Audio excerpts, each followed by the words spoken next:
할렐루야. 하나님을 찬양합니다.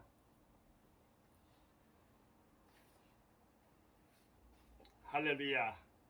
복된 주일 예배를 드리고 다시 영상 앞에 면대하고 있습니다.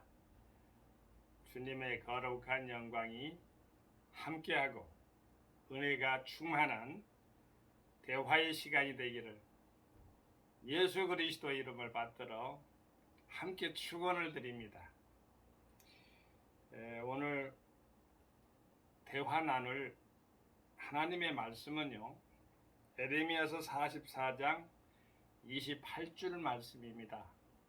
제가 봉독해 올리고 말씀의 대화 이어가도록 하겠습니다. 그런즉 칼을 피한 소수의 사람이 애굽 땅에서 나와 유다 땅으로 돌아오리니 애굽 땅에 들어가서 거기 우구하는 유다의 모든 남은 자가 내 말이 성립되었는지 자기들의 말이 성립되었는지 알리라. 하나님의 말씀은 반드시 성립이 되지요. 저번 주에는 에집트로 도망간 이스라엘 사람들, 즉 유다인들이 말이죠, 혹독하게 완전히 황폐화될 정도로 느부갓네살 바벨론 제국의 초대왕입니다.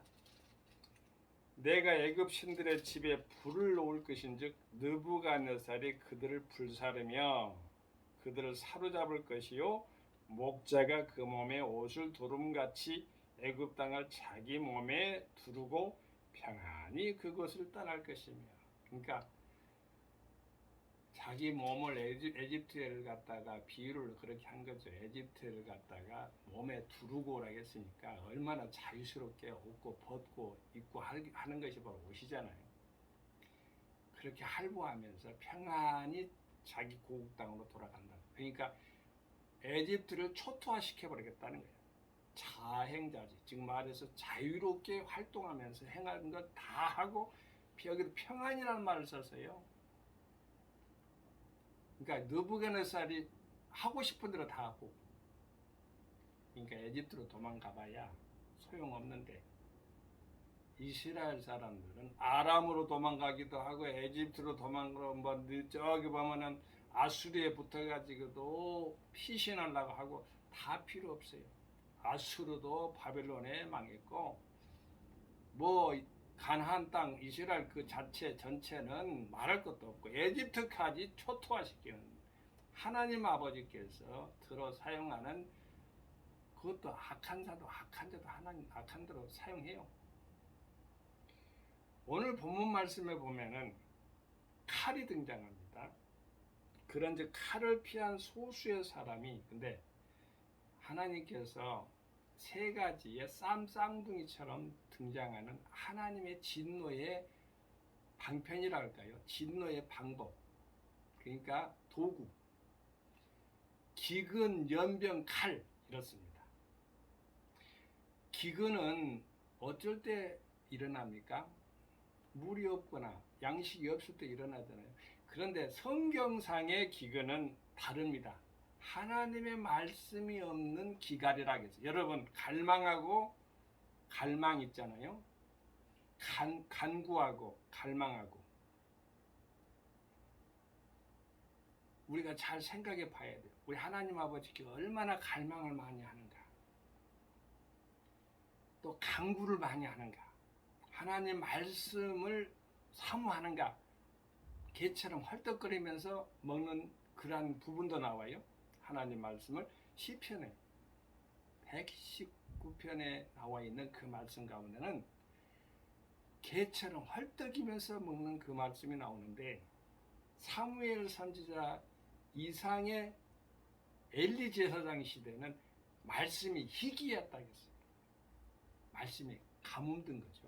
그러니까 제사장도 비둔해가지고 목이 부러져서 어찌됐든 법궤가 빼앗겼다 하니까, 이방 적군에게 빼앗겼다 하니까 그 자리에서 목이 부러져서 죽는 대제사장이에요. 어찌 보면 엘리 대제사장, 엘리 제사장이라고 하는데 엘리 대제사장이죠. 그렇습니다. 그러한 시대적인 것이 있잖아요.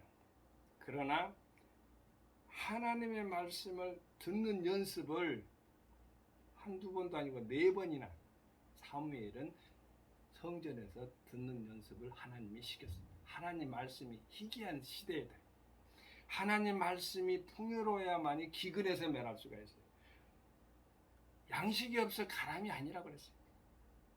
하나님 말씀을 먹지 않는 것이 기근의 기갈에 빠지는 거예요. 두 번째로 연병은요, 참 듣기도 그래요. 질할 연병, 연병 질할 이런 말을 쓰는데요. 여러분, 그 아주 나쁜 말이에요. 연병은 다른 말로 하면 전염병도 되지만 예전에는요, 질할병, 연병 이런 것도 아주 여러 동시에 아주 뉘앙스가 비슷하게 썼는데 창자가 빠져나오는 것이나 요즘 돌아가는 바이러스 그것도 연병이 소속되는 거예요. 그런데요, 여러분 연병을 제거하려면요 백신인가요? 물론 예수 백신은 되겠네요. 근데 그 백신인가요? 다 잡아지나요? 재발되고 재탕 삼탕 되는데 그러면 그 연병을 갖다가 제거하는 방법은 뭐가 있을까? 가만히 생각해 보면 다윗에서 찾을 수가 있어요. 다윗이 인구를 수를 셌어요. 그는 하나님의 월권, 주권을 갖다 올권한 거예요. 그러니까 하나님의 거룩한 사랑을 받은 은혜를 받은 그래서 천한 다윗 목동에서 말이죠. 왕까지 올려놨는데 감히 숫자를 세 하나님의 백성들의 숫자를 셌다. 하나님 그걸 진노해서 연병이 선택하라 선택지를 3개를 줬어요. 전쟁에 쫓김을 당하는 것이나 또 연병을 들 것인가 이에 대한 3가지 선택지를 줬는데 연병을 택했죠. 결국에는 하나님의 진노가 그냥 머무르습니까? 많은 사람들을 죽고 교만, 인간의 교만이 그렇게 못해요. 그러니까 칼과 기근과 연병은 하나님의 사랑 가운데서 벗어난 거예요. 여기서 보는 칼은 뭘까요? 그럼 전쟁을 말하는 거죠. 전쟁은 인간 이성의 혈기로 일어나는 것들이죠. 비이성적인 행위들이죠. 러시아나 우크라이나 이 전쟁이 그 칼로 그런데 참 씁쓸하고 안타까워서 함부로 말을 못하겠는데 러시아는 이방의 몽둥이라고 하면 우크라이나는 몽둥이를 맞았잖아요.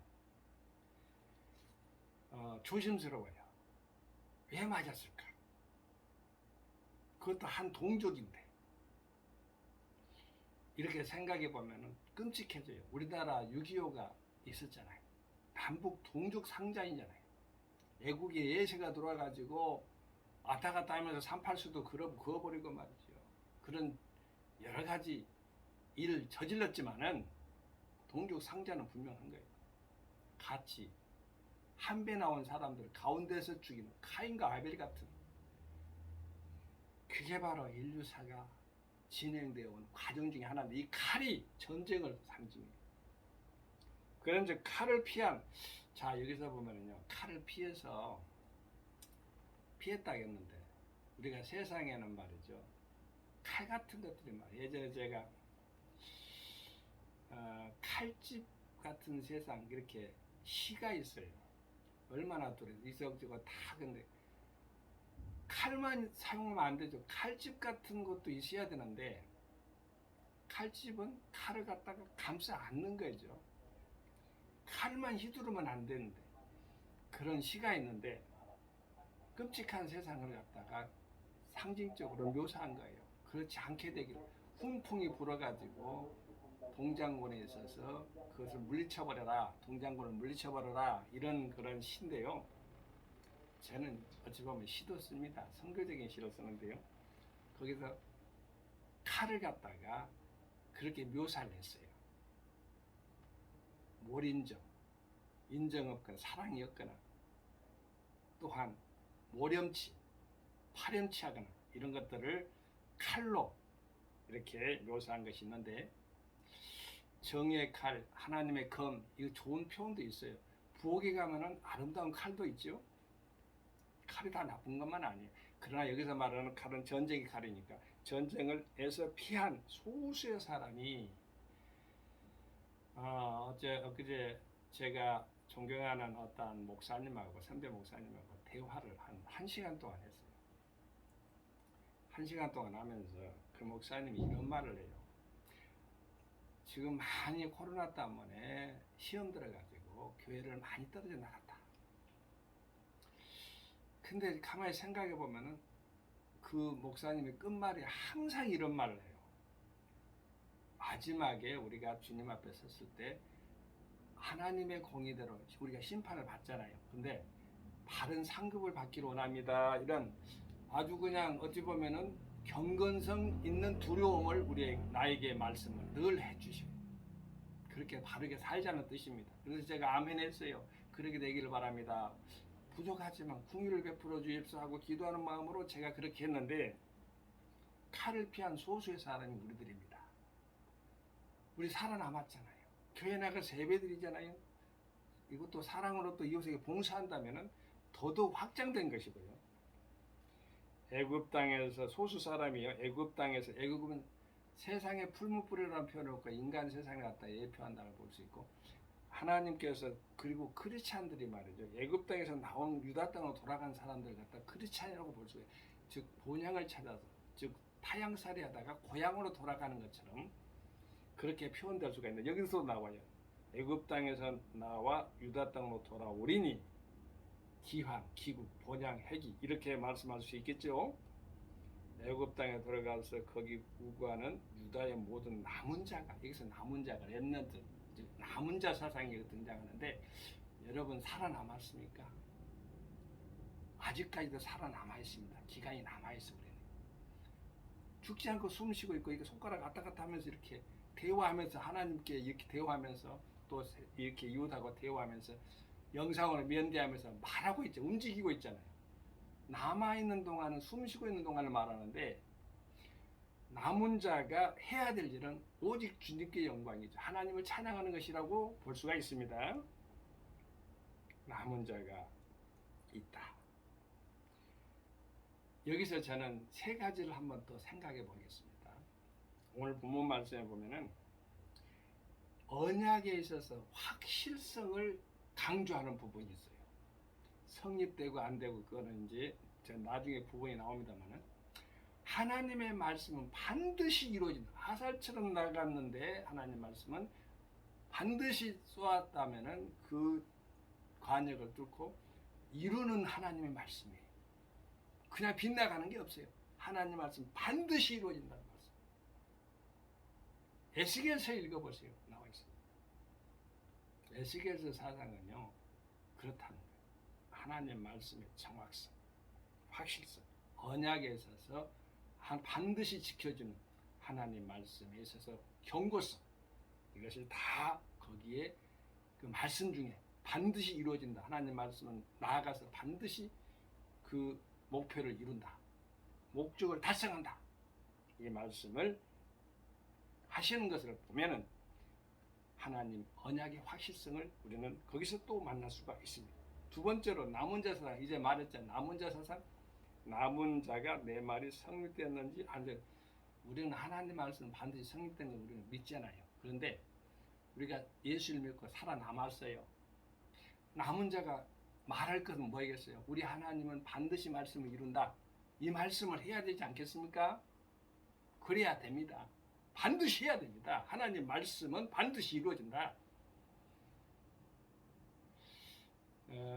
제가 아는 목사님이라고 할게요. 이름을 밝히는 것은 유튜브에 생각하면 참 꺼리고 합니다. 어쩌다가 밝힐 때도 있는데, 유튜브를 보니까 목사님 아버지와 어머니가 있는데 지금 대형교회를 하고 계시는 목사님인데요. 아버지가 엄마와 함께 지약을 넣고, 지가 먹는 약이죠. 지약. 죽는 거죠. 지는 죽지만은 사람이 먹으면 안 되죠. 동네 사람들이 다 보는 데서 칼을 들고 말이죠. 접근하면 죽는다고 말이죠. 그러니까 오도로 떨면서 동네 사람 다 봤겠죠. 시어머니라고. 그 목사님 아버지가 시어머니라고. 아니 성경에 보니까 뭐 무슨 독을 마실지라도 해를 받지 않는다 했는데 지약을 들고 나타난 거예요. 사탄들은 그렇게 교모해요. 그러니까 아버지는 마시려고 하니까 동시에 마시려고 했겠죠. 그런데 엄마는 마셔버렸고 아버지는 마시려고 하니까 형님이 와가지고 그냥 그 칼 든 그 모습 속에 그래도 칼은 물보다 진하다고 말이죠. 아니 뭐랄까 피는 물보다 진하다고 말이죠. 칼을 갖다가 물리쳐버렸어요. 아마는 다치기도 했었을 것인데 그냥 물쳐버리니까 그냥 못 먹고 아버지는 못 먹고 살았어. 엄마는 마셔버렸어요. 동네 사람들 웅성웅성 이제 엄마가 죽고 이제 그 아버지만 집중을 했는데 초집중을 하고 있는데 엄마는 그냥 넘어가니까 그냥 유야무야로 넘어가려고 했어. 그냥 뭐 마셔도 관심이 거기 쏠린 것이 아니었기 때문에. 그런데 엄마는 마셨는데 죽지 않고 가만히 살아있네. 하나님의 계시가 있었답니다. 아들 목사에게 말했답니다. 걱정하지 마라. 그러면서 하나님 아버지가 이 나를 통해서 많은 사람들을 전도하려고. 그리고 전도가 되었겠지요. 그러니까 간증을 하겠지요. 그러한 멋진 신앙의 박해 중에서도 끝까지 이겨내가지고 예수 피를 주장하는 그러한 목회자들도 있습니다.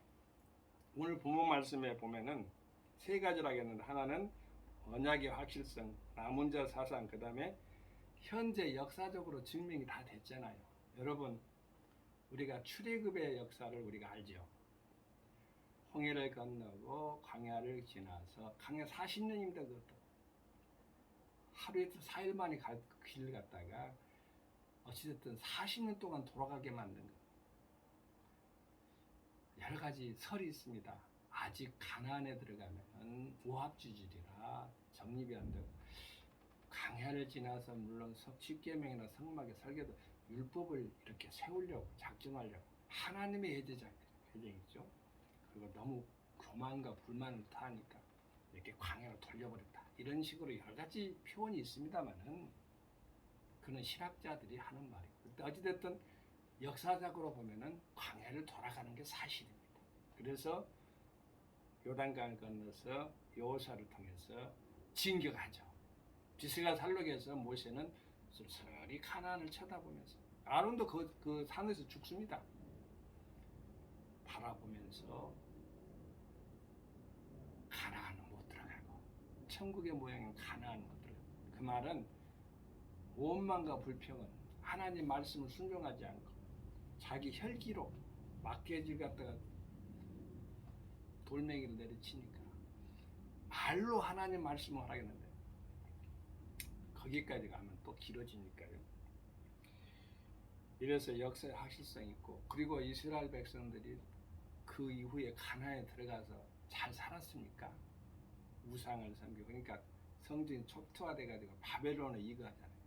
바벨론에 들어가가지고 또 하나님 그 안에서도요 하나님 말씀을 잘 섬기는 해당 제도가 있어가지고 하나님 은혜 가운데서 어떻게 해서든지 하나님 말씀을 지키려고 노력하는 사람들을 통해서 살아서 바벨론에서 그 고레스라는 칙령을 내리죠. 하나님이 저는 목자라고 말합니다. 그래서 다시 예루살렘 본향을 향해서 바벨론에서 이렇게 돌아가서 1차, 2차, 3차까지